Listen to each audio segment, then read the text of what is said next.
नमस्कार मित्रांनो, गृहकर्ज घेणाऱ्यांसाठी एक आनंदाची बातमी समोर आली आहे। रिझर्व्ह बँक ऑफ इंडियाने 7 फेब्रुवारी 2025 रोजी 5 वर्षांनंतर पहिल्यांदाच रेपो रेटमध्ये कपात केली आणि म्हणूनच आता देशातील 6 मोठ्या बँकांनी गृहकर्जावरील व्याजदरात कपात करण्याचा निर्णय घेतला आहे। दरम्यान आज आपण कोणत्या बँकांनी व्याजदर कमी केले, नवीन व्याजदर किती आहेत आणि तुम्हाला याचा फायदा कसा होणार, या सगळ्या बाबींची या व्हिडिओमध्ये माहिती घेणार आहोत। नमस्कार, मी अजय आणि तुम्ही बघत आहात अर्थ मराठी हे आमचं नवीन यूट्यूब चॅनल। आमचं काम आहे तुम्हाला आर्थिक साक्षर बनवण्याचं। 7 फेब्रुवारी 2025 रोजी आरबीआयने रेपो रेटमध्ये 0.25% कपात करून तो 6.50% वरून 6.25% केला। पण याचा सामान्य नागरिकांवर काय परिणाम होतो, तर रेपो रेट कमी झाला की बँकांना कमी व्याजदराने पैसे मिळतात आणि त्यामुळे बँका कर्जावरचे व्याजदर कमी करतात। पण आरबीआयने रेपो दरात कपात केल्यानंतरही सुरुवातीला अनेक बँकांनी व्याजदर कमी केले नव्हते। मात्र आता 6 मोठ्या बँकांनी गृहकर्जाचे दर कमी केले आहेत। चला तर मग जाणून घेऊयात कोणत्या बँकांनी गृहकर्जाचे व्याजदर कमी केलेत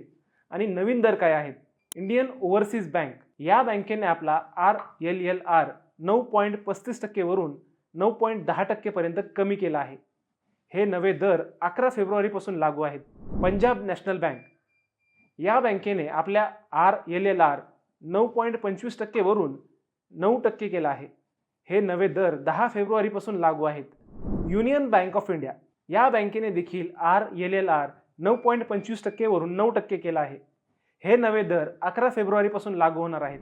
बँक ऑफ बडोदा या बँकेने BRLLR 8.90% पर्यंत कमी केला आहे। हे दर 10 फेब्रुवारी पासून लागू झाले आहेत। बँक ऑफ इंडियाने RLLR 9.35% वरून 9.10% केला आहे आणि विशेष म्हणजे 7 फेब्रुवारी पासूनच हे नवे दर लागू आहेत। कॅनरा बँकेने RLLR 9.25% वरून 9% केला आहे। मात्र हा नवा दर 12 फेब्रुवारी 2025 पासून लागू होणार आहे। याचा फायदा फक्त 12 फेब्रुवारी नंतर नवीन खाते उघडलेल्या ग्राहकांना किंवा RLLR प्रणालीमध्ये 3 वर्ष पूर्ण झालेल्या ग्राहकांना होईल। या देशातील बड्या बँकांनी व्याजदरात कपात केल्यामुळे ग्राहकांना याचा मोठा दिलासा मिळेल। आता गृहकर्जाचे हफ्ते कमी होतील आणि EMI वरचा भार कमी होईल। उदाहरणार्थ, जर तुमचं कर्ज 30 लाख रुपये असेल आणि व्याजदर 0.25% ने कमी झाला तर तुमची दरमहा 500 ते 800 रुपयांपर्यंत बचत होऊ शकते। म्हणजेच 20-25 वर्षांच्या कर्ज कालावधीत लाखो रुपयांची बचत होईल। जर तुम्ही नवीन गृहकर्ज घेण्याचा विचार करत असाल तर ही एक योग्य वेळ आहे। पण रेपो रेट कमी झाल्याने पुढील काही महिन्यात आणखी काही बँका व्याजदर कमी करू शकतात।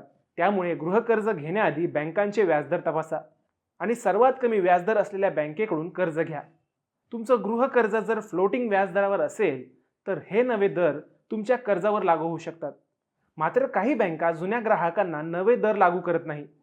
त्यामुळे तुम्ही बँकेशी संपर्क साधून तुमच्या गृहकर्जाचा नवीन व्याजदर जाणून घ्या। मंडळी, जर तुम्हाला हा व्हिडिओ माहितीपूर्ण वाटला असेल तर व्हिडिओला लाईक, शेअर आणि आमच्या चॅनलला सबस्क्राईब करायला विसरू नका। तुमचे कोणतेही प्रश्न असल्यास खाली कमेंट करा। पुन्हा भेटूयात आणखी एका नव्या विषयावर। तोपर्यंत धन्यवाद।